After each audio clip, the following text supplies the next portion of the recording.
Bonsoir à tous. Au sommaire de votre magazine d'information cette semaine, la délégation pour la paix auprès des réfugiés syriens en Jordanie et au Liban. Le pèlerinage des scouts d'Europe en Île-de-France le week-end dernier et l'anniversaire du décès d'Édith Piaf fêté par son ancienne paroisse parisienne. Notre dossier de la semaine portera sur la convocation mardi dernier d'un synode des évêques consacré aux défis pastoraux de la famille dans le contexte de l'évangélisation. Pour en parler, nous retrouverons sur notre plateau le père Cédric Burguin, canoniste et enseignant à l'Institut catholique de Paris, et Benjamin Rosier, rédacteur en chef à RCF. Depuis plus de 2 ans, la Syrie est déchirée par une guerre civile dont les images insoutenables nous arrivent régulièrement par les médias. Nous vous en parlions ici la semaine dernière, une délégation de représentants d'organisations humanitaires françaises et aussi des personnalités religieuses s'est rendue en Jordanie et au Liban. Comme vous le voyez sur ces images, ces journées prouvent aux réfugiés syriens qu'ils ne sont pas seuls et abandonnés par la communauté internationale. La particularité de cette délégation, où l'on a vu entre autres des représentants de l'œuvre d'Orient, est d'être composée de chrétiens et de musulmans qui, main dans la main, sont venus visiter, écouter et apporter un message de paix à ces victimes de la guerre. Voici ce qu'en dit Monseigneur Stenger, président de Pax Christi France, qui est aussi sur place. Ici en Jordanie, un effort considérable est fait pour l'accueil de ces réfugiés. Cette visite est un appel pour nous à notre responsabilité à tous, en France et en Europe, pour mettre en œuvre tous les moyens possibles pour l'accueil des réfugiés syriens et pour travailler à l'instauration d'une paix juste et durable, qui est l'aspiration de tous.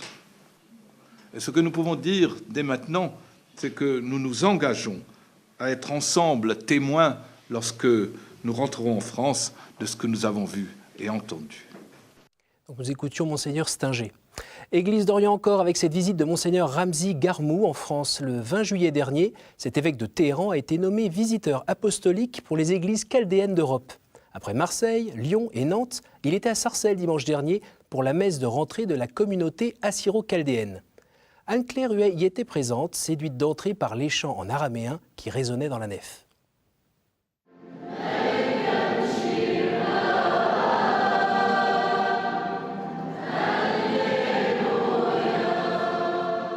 À l'église Saint-Thomas Apôtre, ce dimanche est un peu spécial. L'archevêque de Téhéran est venu tout droit d'Iran pour rencontrer la communauté.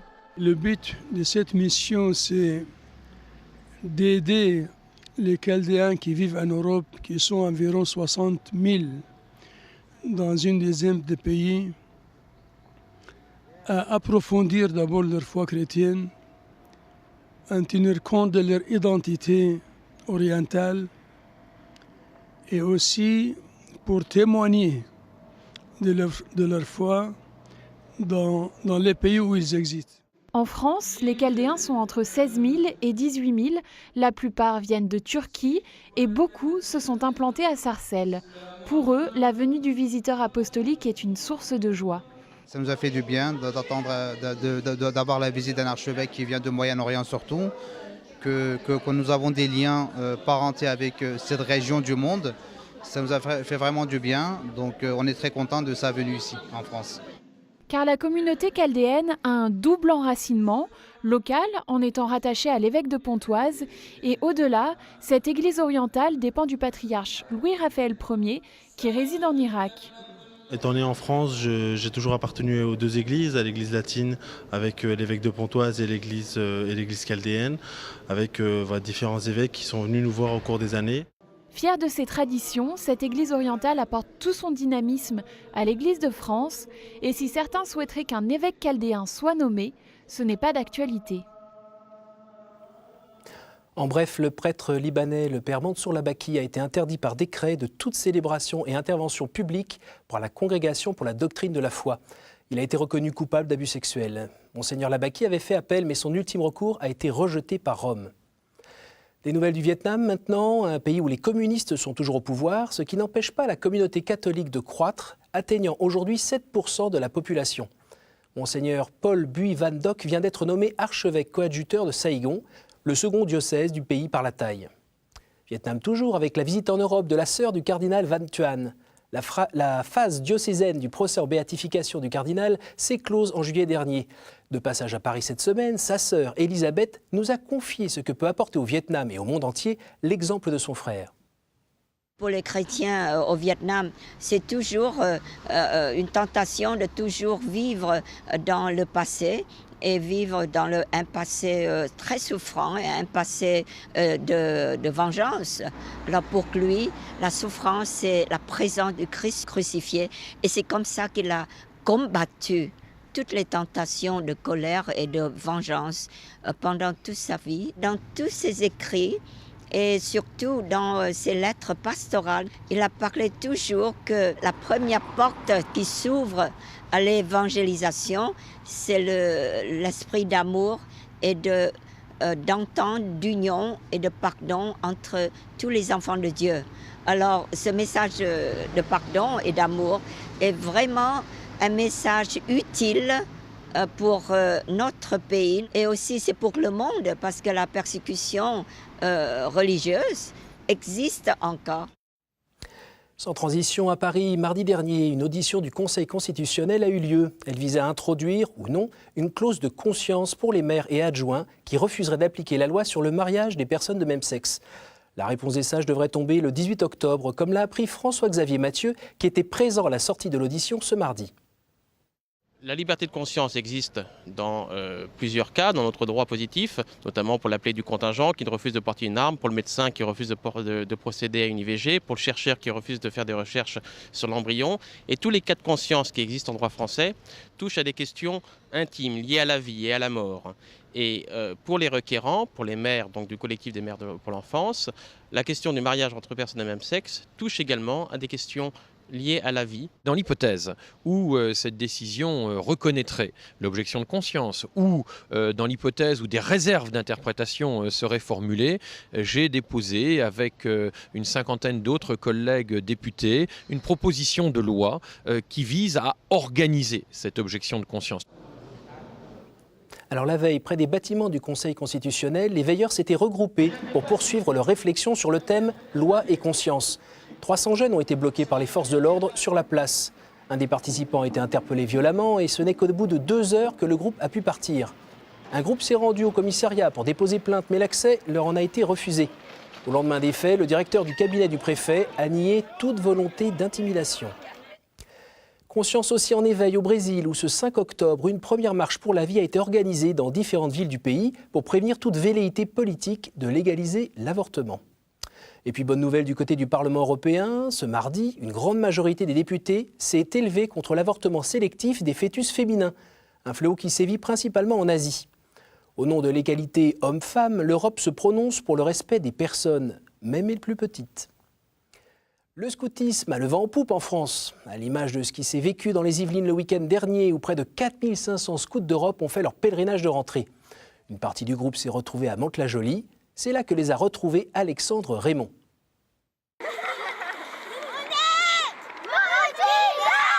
Ces louvettes pleines d'énergie rejoignent une centaine d'unités des Yvelines dans une collégiale de Mantes-la-Jolie totalement pleine. Un succès pour ce département qui possède à lui seul 20% des scouts d'Europe français. Un territoire où le développement du scoutisme est très fortement lié à la foi des familles. Il y a, dans nos paroisses habituellement un grand nombre d'enfants et naturellement beaucoup de familles font le choix de mettre leurs enfants dans le scoutisme.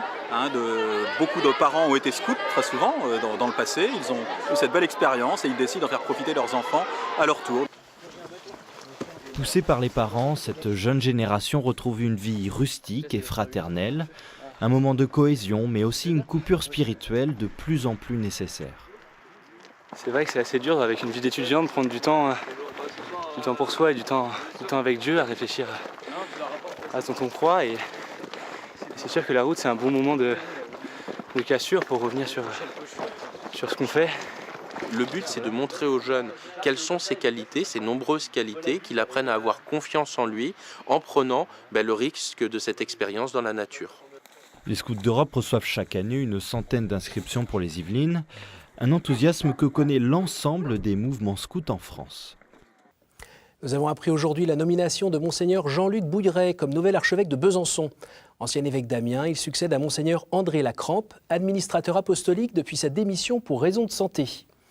Nomination toujours avec l'arrivée de Monseigneur Laglaise au diocèse de Metz. Depuis dimanche, il fait le tour de son diocèse pour en prendre connaissance.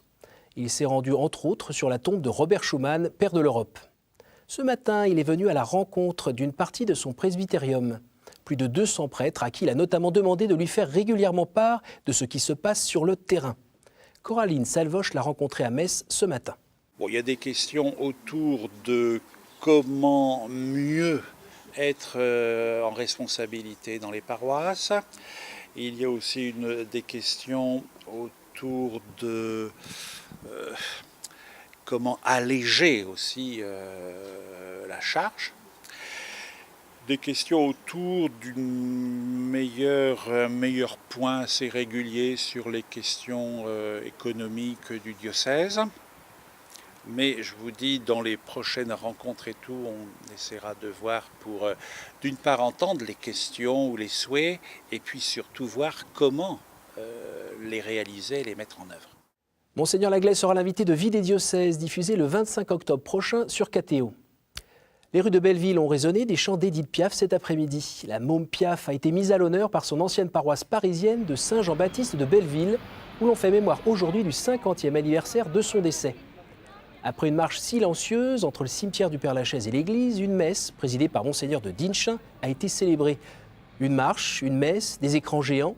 Les moyens mis en œuvre pour cet anniversaire nous ont incité à demander au curé, le père Stéphane Esclef, pourquoi la paroisse était autant impliquée dans cet anniversaire.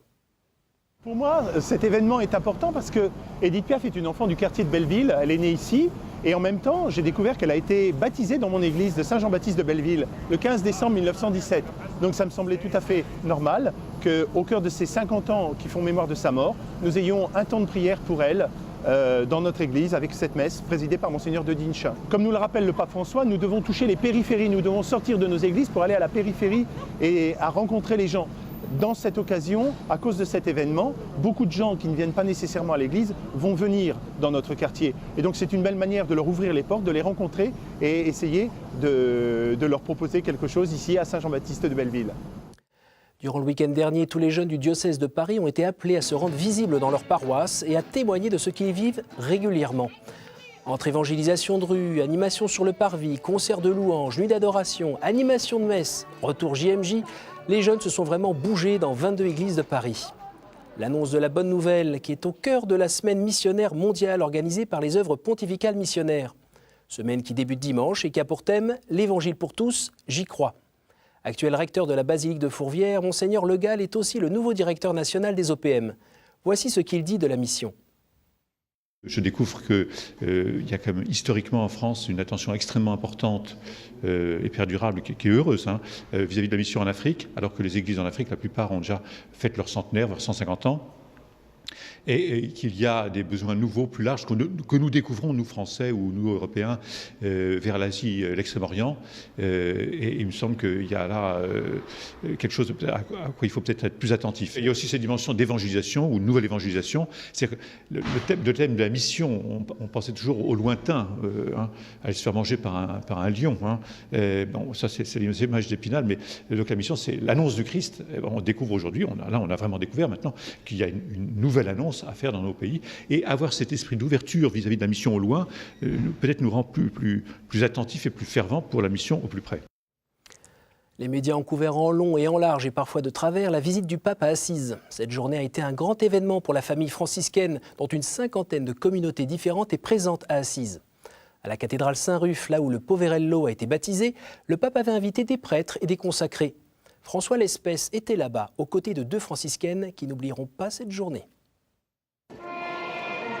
Venues de la ville basse, à 1 heure de marche de là, ces 2 sœurs de Saint François d'Assise arrivent enfin à la cathédrale Saint-Rufino, 3 heures avant l'arrivée du pape. Elles attendent ce moment avec beaucoup d'impatience, mais dans un dénuement tout franciscain. Nous n'allons pas pique-niquer, en effet, on n'a même pas un sou dans la poche, parce que nous sommes venus juste pour écouter le pape, qu'est-ce qu'il dira à nous, qui avons choisi quand même la vie religieuse à la suite de François. Et ce sera notre nourriture aujourd'hui. J'attends, disons, de me laisser bousculer, de me laisser interpeller. Vers 15 h, le pape François arrive enfin pour un énième bain de foule dont il ne semble pas se lasser. Lors de son discours, il exhorte les consacrés, mais aussi tous les autres états de vie, à vivre de l'Évangile. Une parole reçue 5 sur 5 par les petites sœurs. Moi, je pense que nous avons reçu une grâce en plus. Être proche du pape, pouvoir l'apercevoir comme ça, c'est quand même être proche du Christ, être proche du Seigneur. Parce que lui parle du Seigneur et il nous parle au nom du Seigneur. Dès le départ du pape, ce sont 2 petites sœurs comblées qui s'apprêtent à reprendre le chemin de leur monastère. Nous allons repartir, nous allons voir si on trouve une navette, autrement on va marcher. Mais je pense qu'on est chargé de la parole de Dieu, de la présence de Dieu, de la présence de François d'Assise et de la présence de Pape Francesco. Voilà. Et puis le pape, vous l'avez entendu cette semaine, a convoqué un synode des évêques du 5 au 19 octobre 2014. Comme promis, nous en reparlons avec nos invités dans quelques minutes. Mais avant, place à la revue de presse.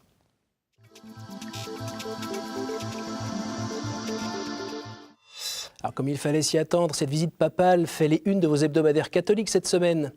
Le pape François est donc en prière, debout avec la crosse de Jean-Paul II en main sur la couverture de Famille chrétienne.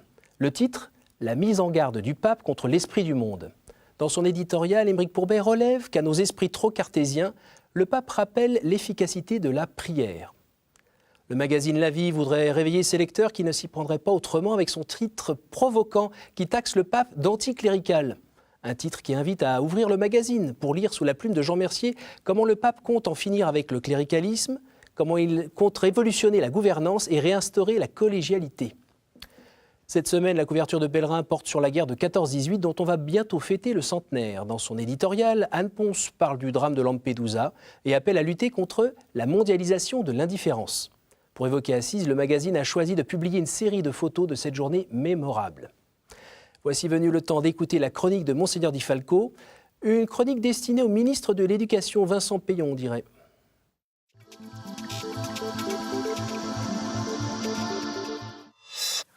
Bonjour. Si j'appliquais à la lettre les propos du ministre de l'Éducation nationale, je me tairais pendant les 2 minutes qui me sont allouées et je demanderais qu'on floute mon clergyman et ma croix pectorale de peur qu'un élève ne soit par malheur influencé par cette chronique. En effet, le ministre a dit qu'il fallait soustraire les enfants au conditionnement de l'Église catholique et par conséquence à l'influence néfaste de l'école catholique afin de trouver une religion de substitution dans l'esprit républicain. Dont acte. Mais j'aimerais savoir comment l'enfant se construit si ce n'est à partir d'influences et de connaissances plurielles et diverses. Quotidiennement, les enfants sont témoins d'interprétations différentes d'un même fait et d'une même actualité, et ces interprétations viennent des parents, du professeur, de la télévision, des copains, qui eux-mêmes témoignent de ce qu'ils ont entendu ici ou là. Pour être trivial, j'allais demander « Est-ce grave, docteur ?» Mon expérience me prouve que non. En voici la preuve, l'exemple de 5 de mes anciens élèves. D'abord, une ancienne élève, Joyce Ormand, auteure de Boys, Boys, Boys, un manifeste sur le féminisme viril. Les 2 autres sont d'une même famille, tous 2 anciens élèves de la même école catholique. Il s'agit de Charles et de Frédéric Becbédé. D'un côté, Charles, catholique pratiquant, homme d'affaires, membre de l'UMP. De l'autre, Frédéric, qui se déclare lui-même mécréant, écrivain provocateur dans l'âme. Il préside le jury du prix Sade et de la revue Bordel. Il vient de ressusciter le magazine Lui.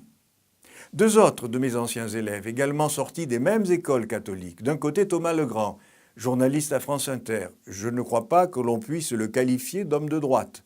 De l'autre, Yves de Kerdrel, directeur général du groupe Valmonde, groupe de presse qui regroupe 3 titres, Valeurs actuelles, Spectacle du monde et Jour de chasse. Je ne crois pas que l'on puisse le qualifier d'homme de gauche. Alors, qu'en pensez-vous, monsieur le ministre ? Vos propos montrent en tout cas que vous ne savez pas ce que sont les écoles catholiques aujourd'hui. Elles sont bien loin d'être le lieu de conditionnement que vous dénoncez. Alors certains me reprocheront de ne pas avoir suffisamment influencé ces anciens élèves pour en faire de bons chrétiens, mieux encore, des bénis oui-oui. Sachez, monsieur le ministre, que je suis fier de ce qu'ils sont aujourd'hui, des hommes et des femmes libres et critiques face à tout discours idéologique. À bientôt. Merci Monseigneur et rendez-vous dans 15 jours pour un nouveau regard décalé sur l'actualité. Il est maintenant temps d'ouvrir notre dossier de la semaine.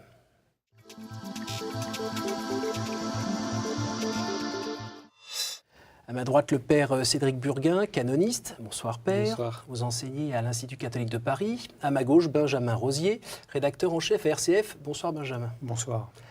Donc mardi dernier, on a appris que le pape François a convoqué du 5 au 19 octobre 2014 une assemblée extraordinaire du synode des évêques consacrée aux défis pastoraux de la famille dans le contexte de l'évangélisation. Juste après, on a appris que le diocèse de Fribourg en Brisgau, en Allemagne, envisageait de donner la communion à certains divorcés remariés. En réponse, via sa salle de presse, le Vatican a demandé à ce que l'on suive son rythme. Donc le rythme du Vatican. On a l'impression que ce synode va porter uniquement sur le cas des divorcés remariés, mon père. Est-ce que je me trompe ? Je pense que vous vous trompez, oui, parce que le pape François a annoncé un synode sur la famille dans le nouveau contexte d'évangélisation. Et moi, j'aime bien rappeler 2 points. C'est que la famille est la première aspiration de nos contemporains. Quand on fait des sondages et qu'on leur demande quelle est leur première attente ou leur première impression.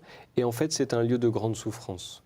En dehors de la question du divorce, c'est un lieu où les gens sentent bien que se vit à cause de l'amour qui y est donné aussi les plus grandes blessures.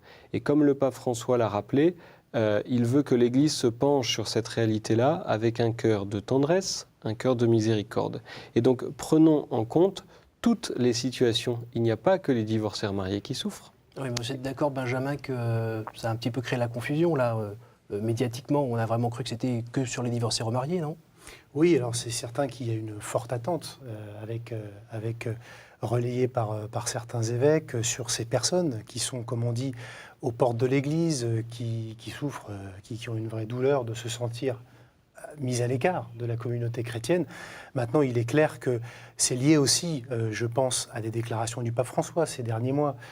On lui pose des questions sur les divorcés remariés ou sur les personnes homosexuelles, il répond. Et du coup, on s'imagine que ce synode va porter exclusivement sur ces questions-là.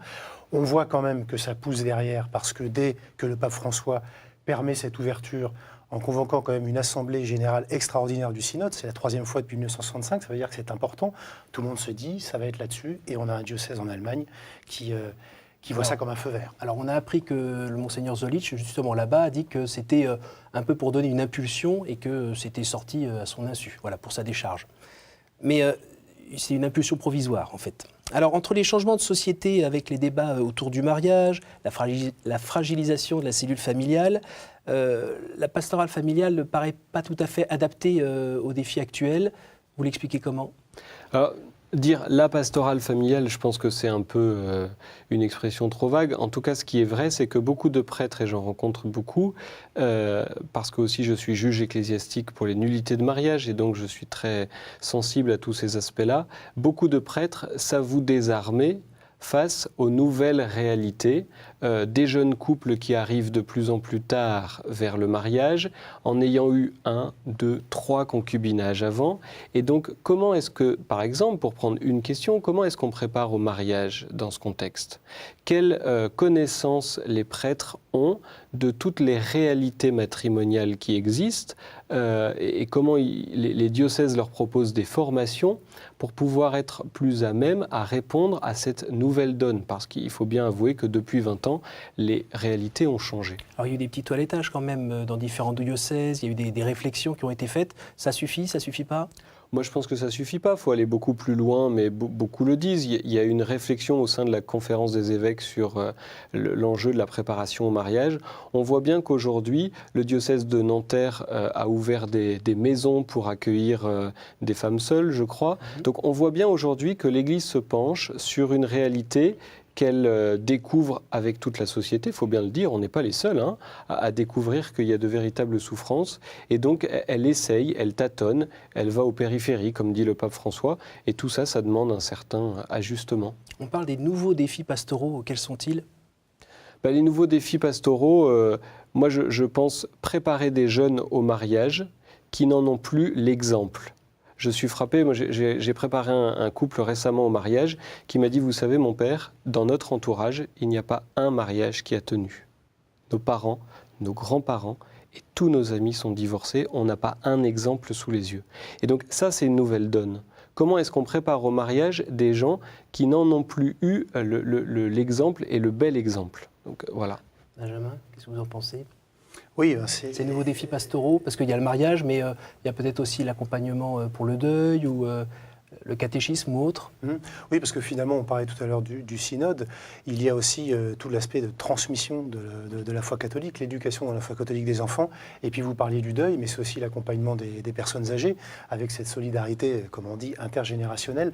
Mais pour revenir sur c'est vrai, ces couples qui n'ont plus eu l'exemple du mariage, et ces nombreux couples qui finalement, par réflexe, souvent culturel, vont se marier à l'église ou demandent le baptême pour leur enfant.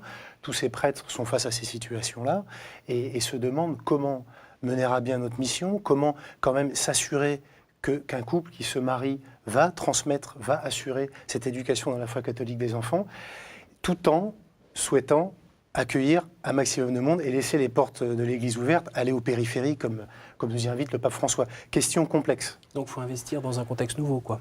Il faut investir dans un contexte nouveau et investir aussi en termes de connaissance de ce contexte. Je suis quand même très frappé, le pape François nous dit que pour s'adresser aux gens, il faut les connaître. Or, il faut qu'on investisse sur la connaissance de ce que les jeunes vivent aujourd'hui. Et je pense qu'il y a quand même, disons-le avec un peu d'humilité, il y a parfois un décalage entre ce que des jeunes de 18, 20, 25 ans vivent et ce que l'Église propose. En tout cas, un décalage dans la forme, peut-être dans le fond. Et donc, il y a à creuser et à aller encore plus à ces périphéries. Alors, vous parlez de décalage et ça pourrait être le mot de la fin. On voit qu'il parle des défis pastoraux de la famille au singulier et pas des familles EKS comme on est en train de l'entendre un petit peu partout. Moi, je pense qu'il y a une famille. Déjà, pour ma part, je n'en ai qu'une. Vous voyez ce que je veux dire? On a tous un père et une mère. On a une famille.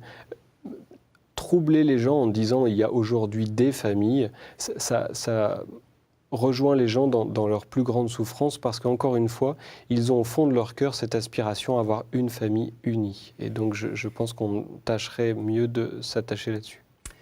Merci messieurs pour cet échange et merci à vous, chers téléspectateurs, pour votre attention et votre fidélité. Comme d'habitude, vous pourrez retrouver ce programme sur le site de KTO, www.ktotv.com. Bonne fin de semaine, bonne fin de journée à tous et rendez-vous la semaine prochaine, même heure, même endroit.